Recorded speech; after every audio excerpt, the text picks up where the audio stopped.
Hi, everyone. My name is Isabel Wright, and I'm the Career Services Specialist here at Rathier. Today, I'm going to be showing you how to create an appointment on Handshake. When you first log into the system, click on Career Center. Then click on Appointments, schedule a new appointment, and choose a category that best describes you. From there, you can choose an appointment type that best describes what it is you're looking for.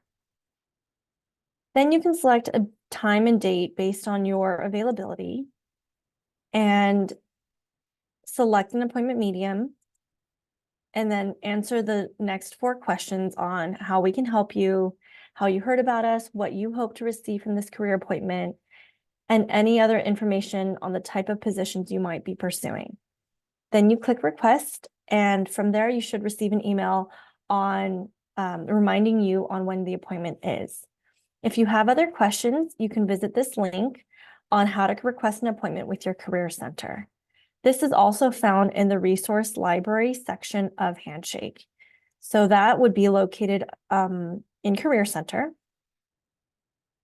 under resources. And here you can see a plethora of documents, including that link that I just showed you on Handshake and how to create an appointment. Let us know if you have any questions. Thanks.